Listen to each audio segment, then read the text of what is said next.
샬롬, 반갑습니다. 여러분, 한 주 동안 평안하셨죠? 날씨가 많이 추워졌습니다. 건강에 각별히 유의하시기를 바랍니다. 오늘은 히브리서 강의 마지막 시간입니다. 제 12강인데요. 제가 기도하고 시작하도록 하겠습니다. 사랑의 하나님 아버지, 감사합니다. 영상으로 히브리서 강해를 오늘까지 이렇게 12강 강의하게 하여 주시니 감사를 드립니다. 강의를 준비하며 들으며 또 저희들 하나님의 은혜 손길을 경험하게 되었습니다.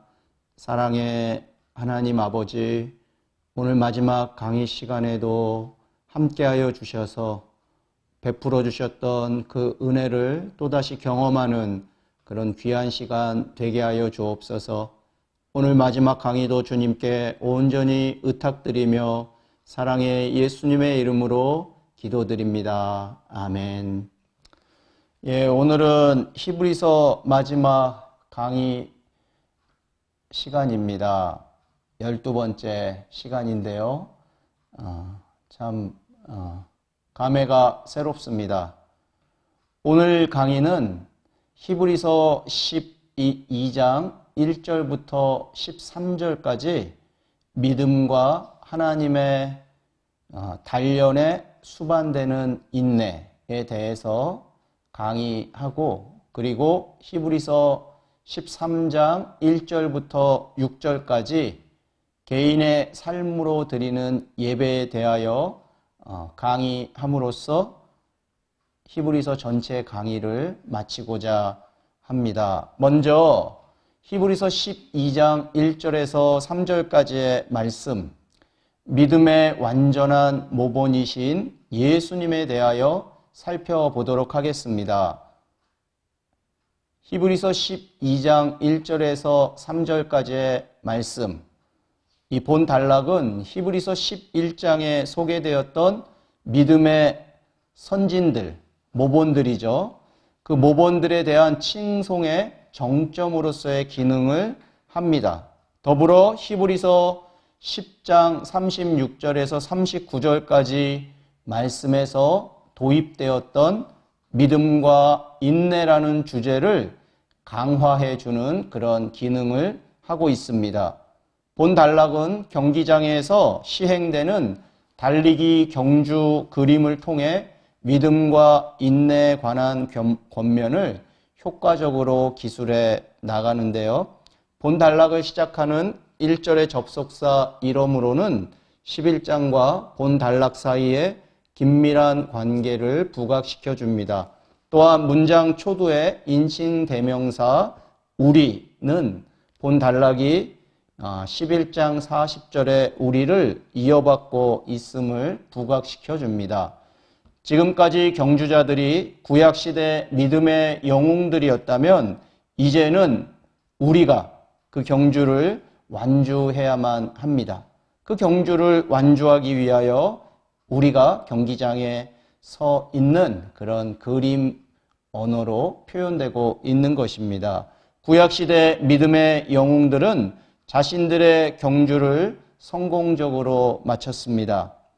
이제 우리가 그 경주를 잘 마무리하도록 구약시대 믿음의 영웅들은 경기장 관람석을 가득 메우고 우리를 응원하고 있습니다. 저자는 그들을 이렇게 표현합니다. 우리를 둘러싼 구름같이 많은 증인들이라고 묘사합니다. 12장 1절 말씀입니다. 이러므로 우리에게 구름같이 둘러싼 허다한 증인들이 있으니 모든 무거운 것과 얽매이기 쉬운 죄를 벗어버리고 인내로써 우리 앞에 당한 경주를 하며. 신약 성경은 그리스도인의 삶을 자주 육상 경기에 비유합니다. 그런데 육상 경기에서 중요한 것은 달리는 데 방해가 되는 장애물들을 제거하는 것입니다. 저자는 이러한 장애물을 무거운 것이라고 규정하고 이를 얽매이는 죄다라고 구체적으로 밝히고 있습니다. 믿음의 경주를 하기 위해서 저자와 수신자들은 이러한 장애물들을 벗어버려야만 하는 것입니다. 벗어버리다라는 표현은 달리는데 거추장스러운 옷을 벗어버리는 달리기 경주자의 모습을 연상케 합니다. 믿음의 경주를 하는 데 있어서도 무거운 것, 특히 얽매이는 죄를 벗어버리는 것은 그리스도인의 지극히 당연한 준비입니다. 이렇게 준비한 경주자에게 저자는 인내로 경주할 것을 촉구하고 있습니다. 그리스도인의 믿음의 경주에서 중요한 것은 경쟁적인 속도가 아니라 목표에 도달하는 인내입니다. 그렇다면 그리스도인의 경주는 인내가 필요한 마라톤이라고 할 수 있습니다. 이처럼 인내는 힘든 상황에서 긴 여정을 달려가는 신실한 그리스도인들에게 끝까지 필요한 필수 요건입니다. 그런데 믿음의 경주자들이 달리면서 바라보아야 할 대상이 있습니다. 그분은 바로 예수님이십니다. 2절 말씀 보시겠습니다. 믿음의 주요 또 온전하게 하시는 이인 예수를 바라보자. 그는 그 앞에 있는 기쁨을 위하여 십자가를 참으사 부끄러움을 개의치 아니하시더니 하나님 보좌 우편에 앉으셨느니라. 아멘. 믿음의 경주자들이 예수님을 바라보아야 하는 이유는 예수님께서 믿음의 창시자요 완성자이시기 때문입니다. 2절 말씀에서 믿음의 주로 표현된 헬라어 단어 아르게코스는 창시자라는 의미입니다. 똑같은 이 아르게코스가 히브리서 2장 10절에서는 구원의 창시자로 번역되어 사용되었습니다. 믿음의 주라는 것은 믿음의 창시자라는 의미입니다. 예수님께서 믿음의 창시자가 되신다는 의미입니다. 이런 의미에서 모든 믿음은 예수님으로부터 나온다고 할 수 있습니다. 한편 예수님은 모든 믿음의 궁극적 목표인 구원을 이루신 분이라는 점에서 믿음의 완성자도 되십니다. 온전하게 하시는 이로 번역된 헬라어 단어 텔레이오테스는 완전케 하는 자 또는 완성자의 의미가 있습니다. 예수님께서 믿음을 완성하신 것은 하나님의 뜻에 순종하기 위해 십자가를 참으사 부끄러움을 개의치 않으신 인내를 통해서입니다. 그런데 예수님의 순종의 궁극적 목표는 죽음 자체가 아니었습니다. 그것은 자신 앞에 놓인 기쁨이었습니다. 저자는 그 기쁨이 하나님의 보좌 우편에 앉으심이라고 밝혀줍니다. 믿음의 완성자이신 예수님, 앞에 놓여있는 기쁨을 위하여 인내하신 예수님의 믿음은 영원한 승리를 통해 하나님의 약속의 성취를 입증해 줍니다. 우리는 이 말씀들을 통하여 히브리서 11장 1절에서 저자가 선언했던 믿음의 정의, 즉 믿음은 바라는 것들의 실상이요 보이지 않는 것들의 증거니라는 말에 최종적 모본이 예수님이심을 확인하게 됩니다. 이런 점에서 예수님은 믿음의 시작, 곧 창시자요 또 믿음의 끝, 곧 완성자로서 모든 그리스도인들이 따라야 할 믿음의 완전한 모본이십니다. 수신자들이 믿음의 경주에서 예수님을 모델로 삼아야 한다는 권면은 3절에서도 계속되고 있습니다. 3절 말씀입니다. 너희가 피곤하여 낙심하지 않기 위하여 죄인들이 이같이 자기에게 거역한 일을 참으신 일을 생각하라. 장거리를 달리는 경주자는 시간이 지날수록 지쳐서 낙심할 위험에 직면합니다. 아마도 수신자들도 자신들의 긴 믿음의 경주에서 그런 위기에 직면한 것으로 보입니다. 이런 상황에서 수신자들은 3절 하반절 말씀처럼 죄인들이 이같이 자기에게 거역한 일을 참으신 일을 생각해야 합니다. 여기에서 거역한 일은 반박 또는 반역의 의미가 있습니다. 예수님은 죄인들, 곧 적대자들이 자신에 대해 적개심을 갖고 온갖 비방과 모욕과 수치심을 유발하는 행동들을 하는데도 그것들을 묵묵히 참으셨습니다. 따라서 지쳐서 낙심할 위기에 처해 있는 수신자들은 극심한 고난과 끝까지 인내하셔서 믿음의 완성자가 되신 예수님을 생각하며 12장 1절 하반절 말씀처럼 우리 앞에 당한 경주를 해야만 되는 것입니다. 다시 한번 말씀드리겠습니다. 지쳐서 낙심할 위기에 처해 있는 수신자들은 극심한 고난도 끝까지 인내하심으로 믿음의 완성자가 되신 예수님을 생각하면서 12장 1절 하반절 말씀처럼 우리 앞에 당한 경주를 해야만 하는 것입니다. 본 단락에서 저자는 십자가를 참으신 예수님을 따르는 제자들이 직면하게 되는 고난의 문제를 다룹니다. 이제 히브리서 12장 4절에서 13절 말씀 살펴보고자 하는데요. 본 단락에서 저자는 십자가를 참으신 예수님을 따르는 제자들이 직면하게 되는 고난의 문제를 다룹니다. 제자들이 믿음 때문에 당하는 고난은 하나님의 무관심이나 무능력 때문이 아닙니다. 그것은 하나님의 불의함의 결과도 아닙니다. 제자들이 믿음 때문에 당하는 고난은 하나님 아버지의 사랑의 표현입니다. 하나님께서는 고난을 자녀에 대한 아버지의 단련 수단으로 사용하십니다. 앞 구절들에서 저자는 경주자로서 달리기 경기 비유를 활용했습니다. 이제 4절에서는 수신자들이 지금까지 겪어온 믿음의 삶을 권투나 레슬링 같은 격투기에 비유합니다. 4절 말씀입니다. 너희가 죄와 싸우되 아직 피 흘리기까지는 대항하지 아니하고. 수신자들이 싸우는 대적은 죄입니다. 여기서 의인화된 죄는 수신자들 자신 안에 있는 얽매는 죄라기보다는 그들을 공격하는 죄인 적대자들을 지칭하는 것으로 보입니다. 수신자들은 적대자들과 싸우는 데 있어서 아직 피를 흘리기까지는 대항하지 않았습니다. 이 표현은 권투 경기에서 상대방과 아직 격렬한 싸움을 시작하지 않은 상황을 빗대는 비유적 의미로 이해될 수 있습니다. 또한 피는 바로 앞부분에서 언급된 예수님의 십자가 죽음에 비유된 순교의 피를 지칭하는 것으로 보입니다.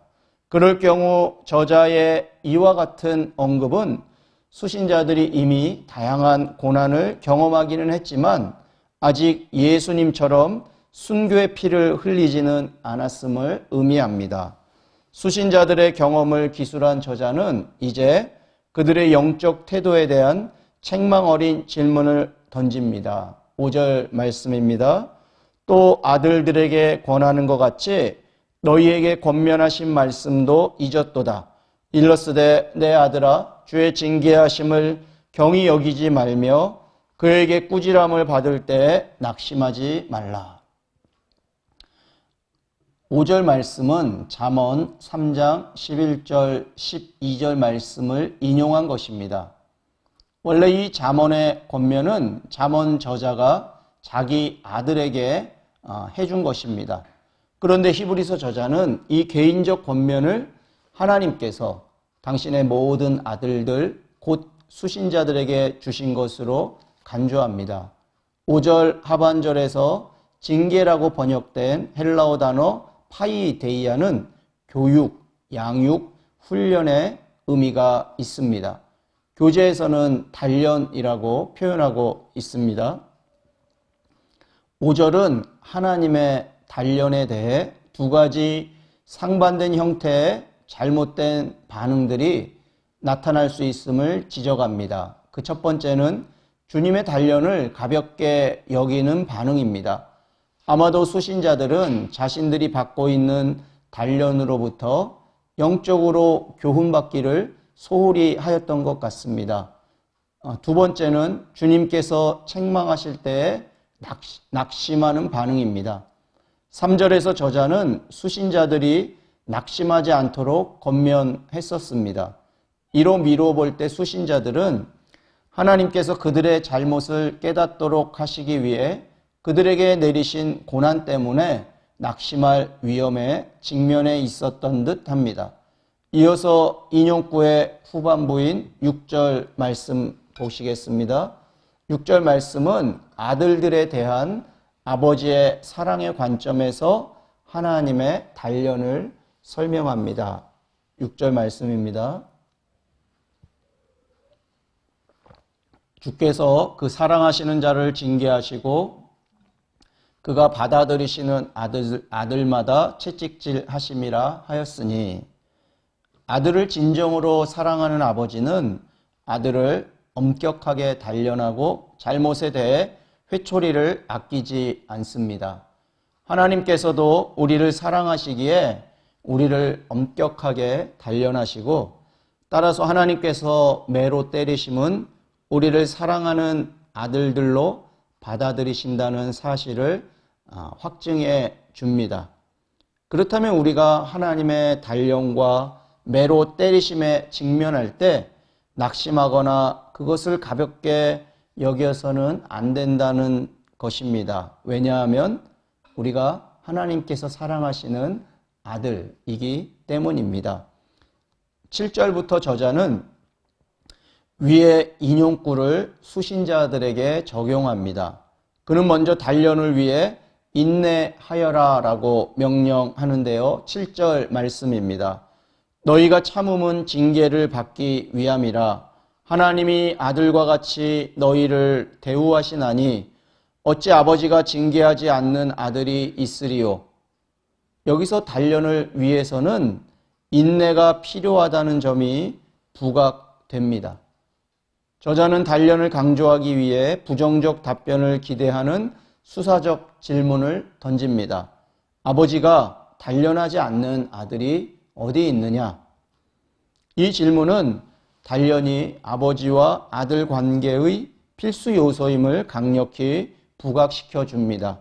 곧 아버지가 아들을 단련하는 것은 지극히 당연하다는 것입니다. 이와 같이 하나님께서는 수신자들을 아들들 같이 대하시기 때문에 하나님께서 수신자들을 단련하시는 것은 지극히 당연하다는 것입니다. 수신자들 중에 어떤 이들은 하나님께 단련받기를 싫어할지도 모릅니다. 하지만 그렇게 될 경우 이는 참으로 중대한 결과를 초래하게 됩니다. 왜냐하면 모두가 함께 받는 단련을 받지 않는다면 그들은 사생자요 아들이 아니기 때문입니다. 8절 말씀 보시겠습니다. 징계는 다 받는 것이오늘 너희에게 없으면 사생자요 친아들이 아니니라. 로마법에 따르면 사생자는 아버지의 통제를 벗어나 있었으며 따라서 아버지의 교훈이나 징계를 받지 않았다고 합니다. 사생자의 입장에서 아버지의 단련을 받지 않는다는 사실이 당장은 좋을지 모릅니다. 하지만 아들처럼 기업을 받지도 못하고 가게를 잇지도 못한다는 사실은 사생자의 지위가 얼마나 비참한 것인지를 보여줍니다. 이렇게 볼 때 하나님의 단련을 받는다는 것 자체가 얼마나 큰 특권인지 더욱 분명해졌습니다.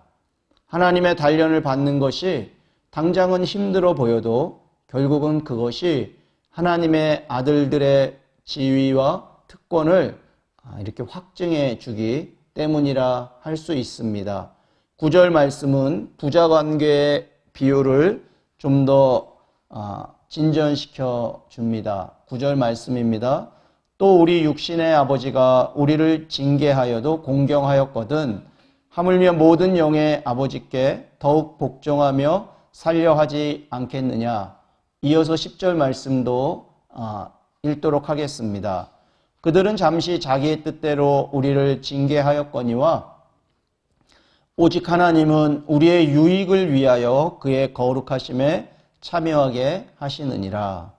저자는 먼저 육신의 아버지의 단련의 성격을 기술합니다. 육신의 아버지는 잠시 자기의 뜻대로 징계합니다. 자기의 뜻대로라는 표현을 통해 인간 아버지의 단련이 자의적이고 임의적인 것임을 알 수 있습니다. 또한 인간 아버지의 단련은 잠시 동안입니다. 이것은 인간 아버지의 단련의 한계를 보여주는 말씀인데요.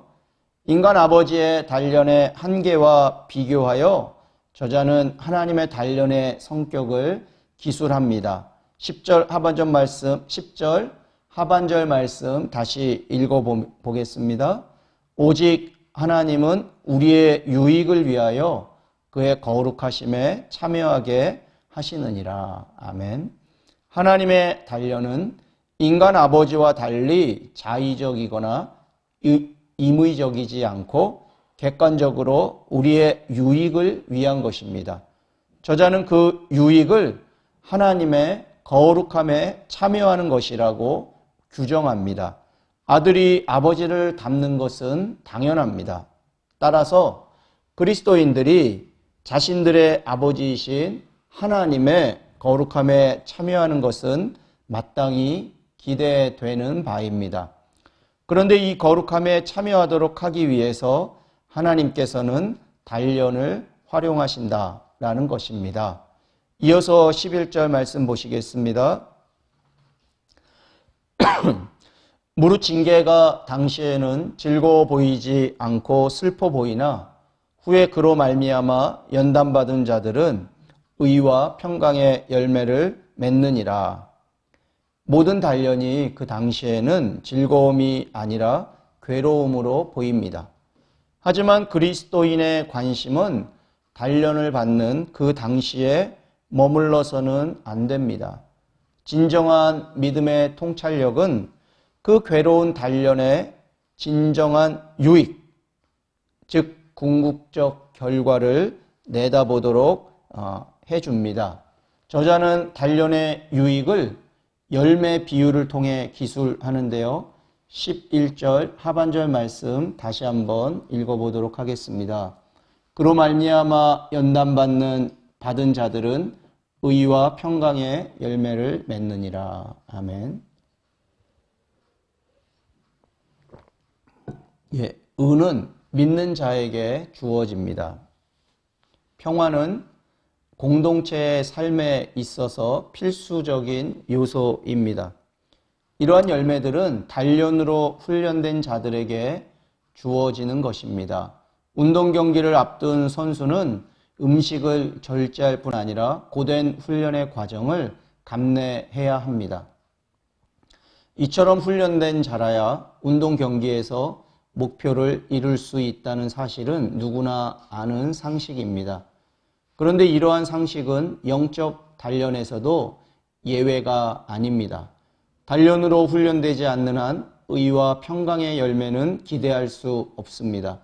그렇다면 그리스도인은 지금 받는 단련이 아무리 괴롭더라도 신실하신 하나님께서 그 단련을 통해 자신들을 훈련시켜 의와 평강의 열매를 맺게 하신다는 사실을 기대하며 그 단련을 인내하는 것이 마땅하다는 것입니다. 저자는 이제 본 단락을 마무리하면서 다시 운동 경기 비유로 돌아갑니다. 12절, 13절 말씀입니다. 그러므로 피곤한 손과 연약한 무릎을 일으켜 세우고 너희 발을 위하여 곧은 길을 만들어 저는 다리로 하여금 어그러지지 않고 고침을 받게 하라. 이 비유는 권투보다는 마라톤을 염두에 둔 것으로 보입니다. 마라톤 선수가 목표 지점에 거의 도달할 즈음 오랜 경주로 거의 탈진하여 손은 연약해지고 무릎은 힘이 빠진 모습입니다. 수신자들은 믿음의 오랜 경주로 말미암아 이처럼 거의 탈진 상태에 있지만 마지막 남은 거리를 역주하기 위해서 연약해진 손과 힘이 빠진 무릎을 일으켜 세워야 합니다. 이어서 저자는 13절 상반절에서 너희 발을 위하여 곧은 길을 만들라 라고 권면합니다. 이 말씀은 잠언 4장 26절 상반절 말씀을 염두에 둔 것으로 보입니다. 곧은 길은 목표에 이르는 최단 거리를 의미합니다. 마라톤을 하는 자에게 최단 거리는 무엇보다 중요합니다. 이는 비유적으로 믿음의 경주를 하는 자가 하나님의 뜻에만 집중해야 할 것을 상징적으로 표현한 것으로 보입니다. 수신자들이 믿음의 경주에서 벗어버려야 할 장애물, 죄입니다. 이 죄를 1절에서는 무거운 것으로 표현했으며 4절에서는 죄와 싸우되라고 표현했습니다.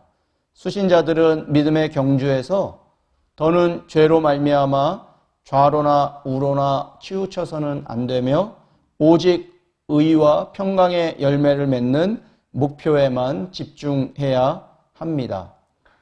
끝으로 저자는 길을 곧게 해야 할 목적을 밝히고 있습니다. 13절 하반절 말씀입니다. 저는 다리로 하여금 어그러지지 않고 고침을 받게 하라.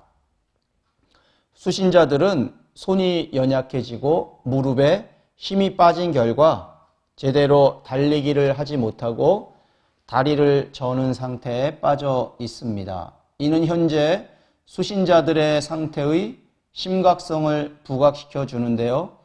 다리를 저는 경주자에게 굽은 길은 치명적인 것이죠. 굽은 길은 자칫 경주자의 다리를 어그러지게 할 수도 있습니다. 여기서 어그러지다는 바깥으로 방향을 돌리다의 의미가 있습니다. 이것은 정상이나 일정 수준에서 벗어나는 것을 가리킵니다. 경주자의 다리를 어그러지게 할 경우 경주자는 마라톤에서 낙오할 수밖에 없습니다. 낙오하지 않기 위하여 수신자들이 길을 곧게 해야 하는 것은 너무나도 당연한 것입니다. 그런데 수신자들은 한 걸음 더 나아가 저는 다리를 고침받아야 한다라고 말씀합니다.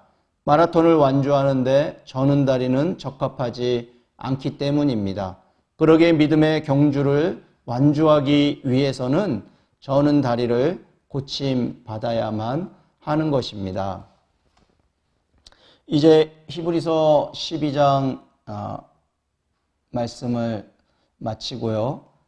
이제 히브리서 전체 강의의 마지막 단락 13장 1절에서 6절까지의 말씀입니다. 개인의 삶으로 드리는 예배인데요. 이 부분에 대하여 살펴보도록 하겠습니다. 저자는 하나님의 백성을 특징 짓는 삶의 최우선 덕목으로서 형제 사랑을 부각시키고 있습니다. 13장 1절 말씀입니다. 형제 사랑하기를 계속하고. 히브리서 2장 11절 말씀에 이렇게 말씀하고 있습니다. 거룩하게 하시는 이와 거룩하게 함을 입은 자들이 다 한 근원에서 난지라. 그러므로 형제라 부르시기를 부끄러워하지 아니하시고. 이렇게 말씀했는데요. 이 말씀을 통해서 우리가 알 수 있는 사실은 예수님께서 성도들을 당신의 형제라 부르신 사실을 알 수가 있습니다. 예수님과 성도가 형제라는 이 지위, 이 형제라는 것은 성도들의 고유한 특권이라 할 수 있습니다. 이처럼 한 가족이 된 성도들은 공동체 안에서 가족 사랑의 책무를 수행하는 것이 마땅합니다. 사실 수신자들은 지금까지 형제 사랑을 수행해 왔습니다. 그런데 저자는 수신자들의 과거 형제 사랑이 약해져서는 안 되고 지속되어야 한다고 권면하고 있는 것입니다. 형제 사랑과 짝을 이루는 권면은 나그네 대접입니다. 2절 말씀입니다. 손님 대접하기를 잊지 말라. 이로써 부주 중에 천사들을 대접한 이들이 있었느니라. 하나님의 백성의 돌봄 대상에는 공동체 내부의 형제 자매들뿐 아니라 공동체 외부의 나그네도 포함되어야 합니다. 사실 교회 지도자들이 계속 이동하며 사역해야 했던 초대교회 상황에서 나그네 대접은 지극히 중요한 덕목이었을 것입니다. 사실 믿음의 선조들 가운데 어떤 이들은 나그네를 대접하다가 부지 중에 천사들을 영접하는 경험을 하였습니다. 아마도 저자는 아브라함이 지나가는 새 나그네를 대접했는데 그중 둘이 천사들이었던 경험을 염두에 두고 있었던 것 같습니다. 이어서 저자는 갇힌 자들을 기억하라고 권면합니다. 형제사랑, 나그네 대접, 그 다음에 갇힌 자들을 기억하라. 3절 말씀입니다. 너희도 함께 갇힌 것 같이 갇힌 자를 생각하고 너희도 몸을 가졌은즉 학대받는 자를 생각하라. 굶주림과 헐벗음에 열악하게 노출될 수밖에 없었던 고대 사회의 수감자들 상황에 비추어 볼 때 동료 성도들의 돌봄은 절대적으로 필요한 것이었습니다. 물론 수신자들은 과거에 감옥에 갇힌 자들을 동정한 경험을 이미 가지고 있었습니다. 그런데 그들은 그러한 관심을 잊지 말고 계속 가져야만 한다는 것입니다. 저자는 그 관심의 정도를 너희도 함께 갇힌 것 같이 라는 어구로 강조하고 있습니다. 이어서 저자는 학대받는 자들도 기억할 것을 권면합니다. 학대받는 자들은 수신자들이 이미 경험했던 고난의 내용들을 회상케 해줍니다. 그들은 이미 비방과 환난을 당해 구경거리가 되기도 하였고 재산을 빼앗기기까지 하였습니다. 히브리서 10장 후반부에 있는 말씀 기억나시죠? 그리고 그들은 그처럼 고난당하는 자들의 동료가 되기도 하였습니다. 따라서 수신자들은 자신들이 몸으로 고난을 경험한 것처럼 학대받는 자들을 잊지 말고 계속 관심을 기울여야 한다는 것입니다. 이어서 저자는 성과 돈에 관한 권면을 연이어서 제시하고 있습니다.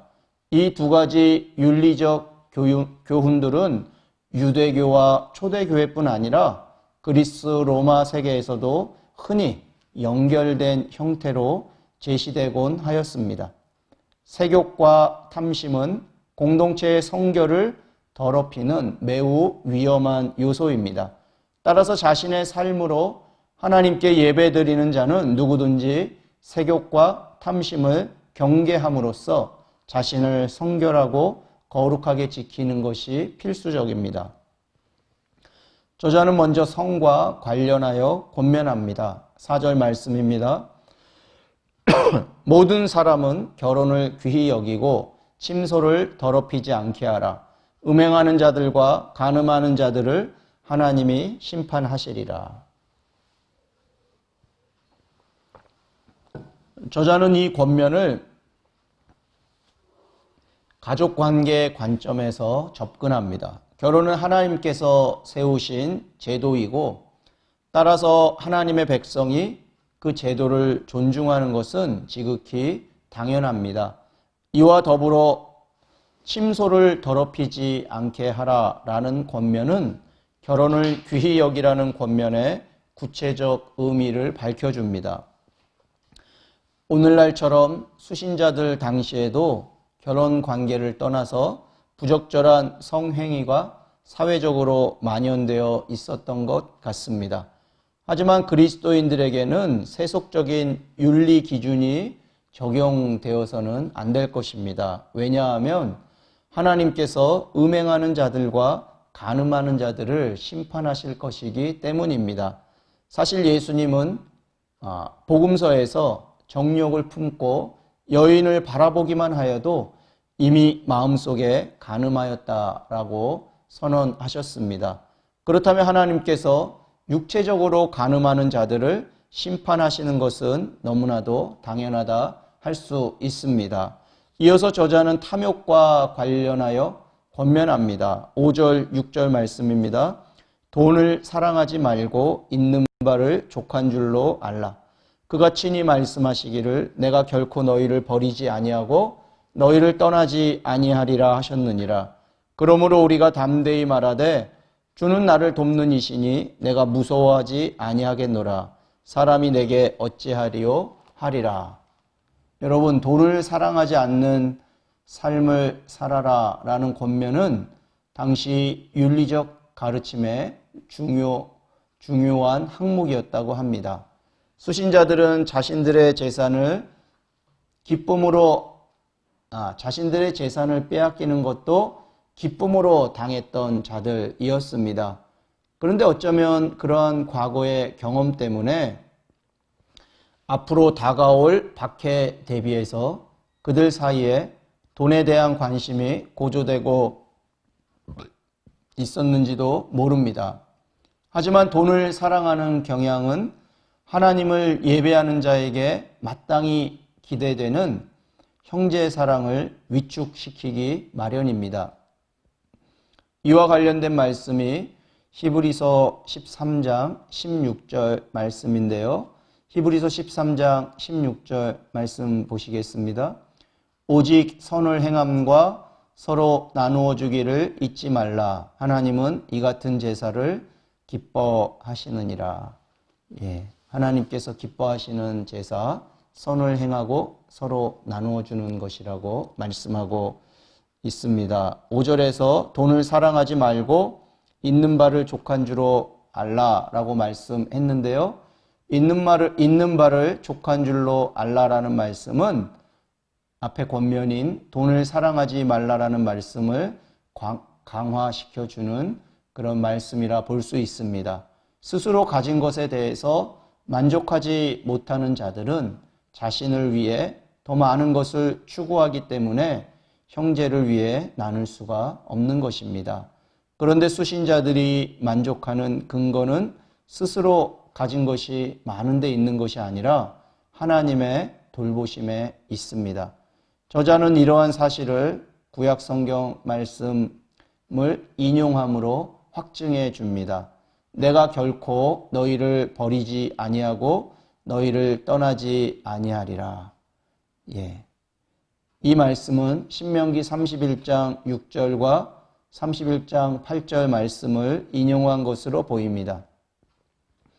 하나님은 가장 두려운 분이시지만 역설적으로 그분께서 함께 해주시면 가장 안전합니다.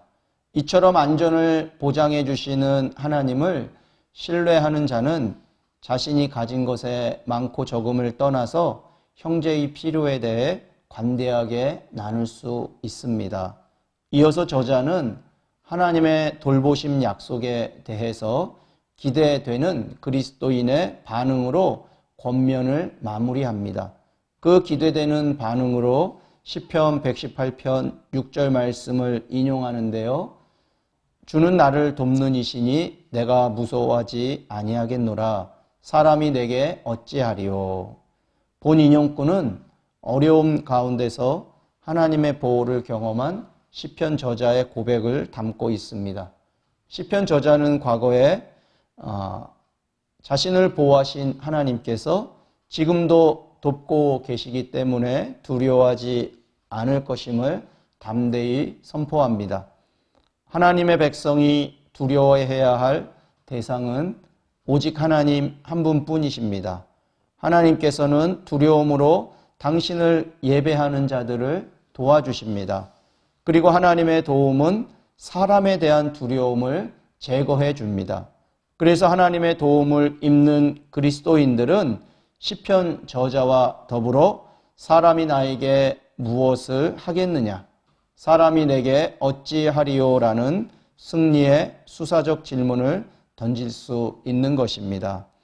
여러분, 이제 마지막 두 구절을 읽음으로써 히브리서 전체 강의를 마무리하고자 합니다. 히브리서 13장 15절, 16절 말씀입니다. 그러므로 우리는 예수로 말미암아 항상 찬송의 제사를 드리자. 이는 그 이름을 증언하는 입술의 열매니라. 오직 선을 행함과 서로 나누어 주기를 잊지 말라. 하나님은 이 같은 제사를 기뻐하시느니라. 아멘. 여러분, 이것으로써 12번에 걸쳐 진행된 히브리서 강의를 마치도록 하겠습니다. 그동안 수고 많으셨습니다. 부족한 자의 강의를 수강해 주셔서 감사드립니다.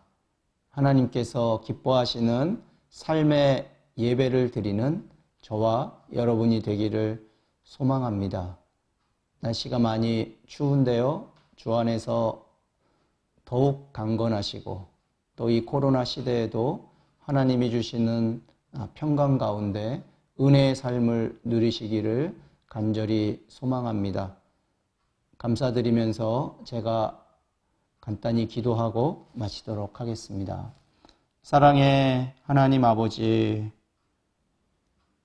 부족한 자로 하여금 히브리서 강의를 12회에 걸쳐 강의하게 하시니 감사드립니다. 이 코로나 시대에 하나님께서 저희에게 히브리서 말씀을 주신 이유가, 뜻이 있으시리라 생각합니다.